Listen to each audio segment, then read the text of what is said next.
Hello everyone, আমি অনুময় easy math চ্যানেলে তোমাদের স্বাগত। আজকে খুব ইম্পর্টেন্ট অঙ্ক তোমাদের জন্য নিয়ে এসেছি। যে অঙ্কগুলো করাবো এই অঙ্কগুলো কিন্তু তোমাদের এক্সামে প্রচুর আসে, তাই তোমরা প্রথম থেকে শেষ পর্যন্ত ভিডিওটা দেখবে এবং অঙ্কগুলো কিভাবে করছি ভালো করে খেয়াল রাখবে। তাহলে আসো দেখে নেই কি আছে অঙ্কগুলো। প্রথম অঙ্কটা দেখো, একজন গাড়ি চালক 3 মাসে যে অর্থ উপার্জন করেন 4 মাসে সেই অর্থ ব্যয় করেন। তার মাসিক আয় 15,000 টাকা হলে তার বাৎসরিক সঞ্চয় কত? 3 মাসের উপার্জিত অর্থ 4 মাসে ব্যয় করে, আর মাসিক আয় তোমার বলে দিয়েছে 15,000 টাকা। তাহলে আমি 1 মাসে সঞ্চয়টাকে বের করে নেবো। কিভাবে করছি দেখো, তোমরা লিখবে তার মাসিক আয় 15,000 টাকা, অতএব তিনি 3 মাসে আয় করেন কত টাকা বলো? 3 মাসে আয় করেন 15,000কে 3 দিয়ে গুণ করে দিলেই বেরিয়ে যাবে 45,000 টাকা। এবার এই যে 3 মাসে আয়টা করলো এইটাই কিন্তু 4 মাসে খরচ করে। দেখো পরিষ্কার বলা আছে 3 মাসের অর্থ উপার্জন করেন যেটা 4 মাসে সেই অর্থটা ব্যয় করেন। তাহলে এটাই 4 মাসে ব্যয় করেন। 4 মাসে ব্যয় করে কত টাকা? এই টাকাটা 45,000 টাকা। তাহলে 1 মাসে ব্যয় করে কত টাকা? 45,000কে তুমি 4 দিয়ে ভাগ করবে। ভাগ করো কত হয়? 4 একে 4, 4 একে 4, 4 দুগুণে 8, 4 পাঁচে 20, 0, 11,250 টাকা। তাহলে এই টাকাটা সে 1 মাসে ব্যয় করে। এবার বলো 1 মাসে আয় কত করে? 15,000 টাকা, আর 1 মাসে ব্যয় কত করে? 11,250 টাকা। তাহলে 1 মাসে সঞ্চয় কত করে? এই 15,000 থেকে 11,250 বিয়োগ করলেই বেরিয়ে যাবে। বিয়োগ করে নাও, 15,000 বিয়োগ 11,250, 0, এখানে 5, এখানে 2 আর সাথে 9, একের পরে 2 3 4 3, আর এখানে 0, 3,750 টাকা তিনি 1 মাসে সঞ্চয় করেন। 1 মাসের সঞ্চয় যদি এই টাকাটা হয় তাহলে 12 মাসে কত টাকা সঞ্চয় করবে? 12 দিয়ে গুণ করে দিলেই বেরিয়ে যাবে। করো কত হয়? 12 0 0, 12 5 60, 0 হাতে 6, 12 7 84, 84 আর 6 90, 0 হাতে 9, 12 3 36, 36 আর 9 45। তিনি 1 বছরে 45,000 টাকা সঞ্চয় করবেন। এইভাবে করলে কিন্তু তোমাদের তাড়াতাড়ি হবে। আরো একরকম ভাবে করা যায়। কিভাবে করো তোমরা? প্রথমে 1 বছরের আয় বের করো। 1 বছরের আয় বের করার পরে আবার 1 বছরের ব্যয় বের করো। ওটা কিন্তু অনেক কমপ্লিকেটেড হয়। আমি যেভাবে দেখালাম এইভাবে যদি করো খুব সহজেই হয়ে যাবে এবং নির্ভুল হবে। কি আছে অঙ্কটা একটু দেখে নিয়ে আসো। 1 কেজি ওজনের মুরগি থেকে 750 গ্রাম মাংস পাওয়া যায়। কোনো অনুষ্ঠান বাড়িতে 75 কেজি মাংস প্রয়োজন হলে তার জন্য কত কেজি মুরগি দরকার হবে? এই টাইপের যখন অঙ্কগুলো থাকবে তোমরা ঐকিক নিয়ম ব্যবহার করে করবে, তাহলে দেখবে খুব সহজেই বেরিয়ে যাবে।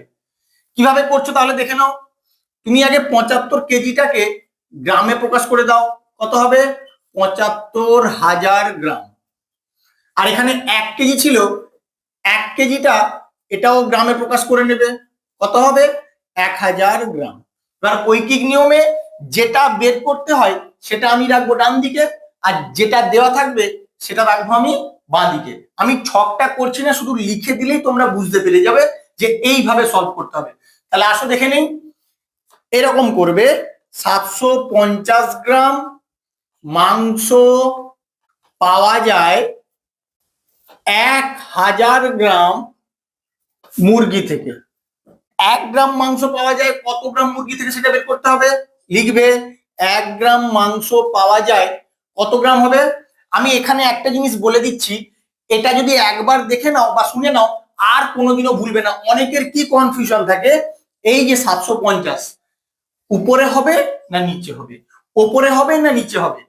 তুমি দেখো ভালো করে মনে রাখো, এই যে সংখ্যাটা অর্থাৎ 1,000, মানে এখানে যে সংখ্যাই থাকুক না কেন এটা কোনোদিনই তোমার নিচে নামবে না, অর্থাৎ ভগ্নাংশের সব সময় লবেই থাকবে, সব সময় লবেই থাকবে। এবার যদি এটা কমে যায় তাহলে এটা দিয়ে ভাগ হবে, আর যদি বেড়ে যায় তাহলে এটা দিয়ে গুণ হবে। এই শুধু কনসেপ্টটা রাখলেই তোমরা ঐকিক নিয়মের অঙ্ক আর কোনোদিনও ভুল করবে না। 750 গ্রাম মাংস পাওয়া যায় 1000 গ্রাম মুরগি থেকে, তাহলে 1 গ্রাম মাংস পাওয়ার জন্য নিশ্চয়ই কম মুরগির প্রয়োজন হবে, তাহলে এটা 750 দিয়ে ভাগ হয়ে যাবে। ব্যাস এইটুকু যদি তোমরা বুঝে যেতে পারো তাহলে আর কোনো সমস্যা হবে না। তাহলে আমার কত গ্রাম মাংস দরকার? 75,000 গ্রাম। লিখবে 75,000 গ্রাম মাংস পাওয়া যায়, তাহলে বেশি হবে অবশ্যই, তাহলে এটা দিয়ে উপরে গুণ হয়ে যাবে। গুণ করে দাও 75,000 আর এখানে থাকবে 750, কাটাকুটি করলেই তোমার অ্যান্সার চলে আসবে। এখানে শূন্য এখানে শূন্য, 75 দিয়ে 75 একে 75, এখানে শূন্য শূন্য, তাহলে কত হবে? একের পরে 1 2 3 4 5, একের পরে 1 2 3 4 5 এত গ্রাম। এটাকে কেজিতে প্রকাশ করে দেবো, 1 2 3 তিনটে শূন্য চলে যাবে, তার মানে 100 কেজি তোমার মুরগির প্রয়োজন হবে। তাহলে উত্তরটা কি লিখবে? অতএব নির্ণেয় মুরগির পরিমাণ 100 কেজি। ব্যাস এত অবধি করলেই তোমার অ্যান্সারটা কমপ্লিট। আর কিভাবে করলাম শুধু একটু দেখে নেবে, ঐকিক নিয়মটা ভালো করে শিখে রাখতে হবে। এই অঙ্কটায় কি বলেছে দেখো, এই অঙ্কটা তোমাদের খুব ইম্পর্টেন্ট, কারণ এই অঙ্কগুলো প্রায় ভুল করে দাও। কোথায় ভুল করো সেটা আমি বলবো, আর কি করে ঠিকটা করবে সেটাও বলে যাব। একটু মন দিয়ে শুনবে কি বলছি। প্রথমে কি আছে? একটি জোঁক 4 ইঞ্চি প্রসারিত হয়ে 2 ইঞ্চি সংকুচিত হয়। 1 ফুট দূরের একটি বিন্দু স্পর্শ করতে জোঁকটির কতবার সংকোচন প্রসারণ হবে? তার মানে কতবার সংকোচন প্রসারণ দুটোর যোগফল কিন্তু তোমাকে বের করতে বলেছে। তাহলে আসো দেখে নেই কিভাবে করবে। যোগটা যখন একবারে 4 ইঞ্চি এগোচ্ছে, পেছাচ্ছে কত ইঞ্চি? 2 ইঞ্চি। 2 ইঞ্চি পিছিয়ে যাচ্ছে, তাহলে আলটিমেট যাচ্ছে কত ইঞ্চি? দেখো আলটিমেট যাচ্ছে কিন্তু সে 2 ইঞ্চি।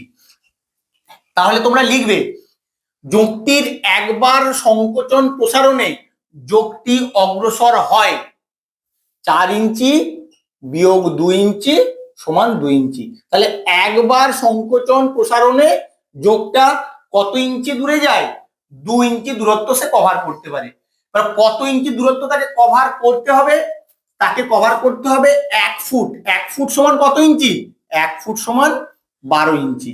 এবার কি করো তোমরা? তোমরা কি করো, যেহেতু 2 ইঞ্চি যাচ্ছে, এই 2 দিয়ে 12কে ভাগ করে দেবো, ভাগ করে দিলে কত হবে? 6। তাহলে 6 তোমরা উত্তর করে দিয়ে আসো। একদম নয়, এটা কিন্তু উত্তর হবে না। তোমাকে কি উত্তরটা চেয়েছে ভালো করে খেয়াল রাখতে হবে। তোমাকে উত্তরটা চেয়েছে দেখো, যোগটি কতবার সংকোচন প্রসারণ হবে, তার মানে সংকোচন ও প্রসারণের যোগফল বের করতে হবে। আর এটা তো কখনোই উত্তর হবে না। কেন বলছি দেখো, যোগটা কত দূর যায়? একবার প্রসারিত হলে 4 ইঞ্চি যায়। তোমার মোট কত দূরত্ব যেতে হবে? 12 ইঞ্চি দূরত্ব যেতে হবে। এবার ওখান থেকে তুমি 4 বিয়োগ করে দাও। 12 থেকে 4 বিয়োগ করলে কত হয়? 8। তাহলে আগে তাকে 8 ইঞ্চি যেতে হবে। কেন বলছি বুঝতে পারবে। এবার বলো 8 ইঞ্চি যেতে হলে তাকে কতবার সংকুচিত প্রসারিত হতে হবে? 8কে তুমি 2 দিয়ে ভাগ করে দেবে, তাহলে কত হবে? 4। তাহলে 4 বার সংকুচিত হতে হবে, আবার 4 বার প্রসারিত হতে হবে। কেন আমি 8টা বের করলাম বুঝতে পারবে। তুমি দেখো যোগটা ধরো যাচ্ছে, এখানে হচ্ছে 8 ইঞ্চি, তাকে যেতে হবে 12 ইঞ্চি। এবার যখন সে প্রসারিত হলো 12-এ পৌঁছালো, তার মানে তো সে এন্ড পয়েন্টটা টাচ করে ফেললো। তাহলে তাকে কি আর সংকুচিত হওয়ার প্রয়োজন আছে? প্রয়োজন নেই। তোমাকে এটাই বলেছে যে 1 ইঞ্চি দূরের বিন্দু কতবার সংকুচিত প্রসারিত হওয়ার পরে সে স্পর্শ করবে। তাহলে এখানে স্পর্শ করে ফেলছে, তাহলে এটার জন্য কি বলছি, 8 ইঞ্চি যাওয়ার জন্য তাকে 4 বার সংকুচিত প্রসারিত, মানে মোট 8 বার। 4 যোগ 4 মানে 4 বার সংকোচন হতে হলো, আবার 4 বার প্রসারণ হতে হলো। তাহলে এখানে 8 বার সংকোচন প্রসারণ হয়েছে। এরপরে যখনই 8 ইঞ্চিতে পৌঁছে গেছে, সেখান থেকে একবার যখনই প্রসারিত হবে তখন কিন্তু সে তার গন্তব্যস্থলে পৌঁছে যাবে। তাহলে উত্তরটা কি হবে? 8-এর সঙ্গে 1 যোগ হয়ে যাবে, অর্থাৎ 9 হবে তোমার এখানে উত্তর। এই জায়গাটা ভালো করে খেয়াল রাখতে হবে। তাহলে কিভাবে করবে? মোট যে দূরত্ব যাবে সেখান থেকে যতটা প্রসারিত হয় সেটা বিয়োগ করে দেবে। বিয়োগ করে দিলে যা হলো সেই বিয়োগফলটাকে আগে 2 দিয়ে ভাগ করে দেবে, কারণ একবার সংকোচন প্রসারণে সে 2 ইঞ্চি দূরত্ব অতিক্রম করে। তাই 2 দিয়ে ভাগ করে দিলে বেরিয়ে গেল অত দূর দূরত্ব যাওয়ার জন্য কতবার সংকুচিত প্রসারিত হতে হলো, বাকি যে ডিস্টেন্স তুমি বিয়োগ করে বের করলে ওটা একবার প্রসারিত হলেই চলে যাবে, তাই তার সঙ্গে শুধু 1 যোগ করে দিলেই কিন্তু তোমার অ্যান্সারটা চলে আসবে।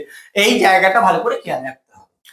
কি বলেছে অঙ্কটায় দেখো, 3707 থেকে সবচেয়ে কম কত বিয়োগ করলে 3 ও 5 দ্বারা বিভাজ্য হবে। যখন এই টাইপের অঙ্ক থাকবে তোমাদের কাজ হবে যেটা দিয়ে বিভাজ্য হওয়ার কথা বলেছে সেই দুটো সংখ্যা হোক, 3টে সংখ্যা হোক, যাই থাকুক না কেন সেগুলোর লসাগু বের করে নেওয়া। 3 ও 5-এর লসাগু বের করো, কত হবে? দুটোই মৌলিক সংখ্যা, 15 হবে লসাগু। এবার এই গুণফলটা অর্থাৎ লসাগুটা দিয়ে তুমি 3707 কে ভাগ করো, কত হয় দেখো, 3707, 15 দুগুণে 30, এখানে 70, 15 চারে 60, এখানে 10 নামলো আর 7 নামলো, 15 সাথে 105, তাহলে ভাগশেষ বেরালো 2। এই 2টা যদি এখান থেকে কম থাকতো তাহলেই তো তোমার মিলে যেত। তাহলে উত্তর কি হবে? তাহলে হবে 2 বিয়োগ করতে হবে, সবচেয়ে কম 2 বিয়োগ করলে 3 ও 5 দ্বারা বিভাজ্য হবে। আমার ভিডিওটা কেমন লাগলো তোমরা অবশ্যই কমেন্ট করে জানিও, বন্ধুদের সঙ্গে বেশি বেশি করে শেয়ার করবে। আর এরকম বিভিন্ন অঙ্ক শেখার জন্য, ম্যাথের বিভিন্ন ট্রিক শেখার জন্য প্লিজ আমার চ্যানেলটাকে সাবস্ক্রাইব করবে। Thank you.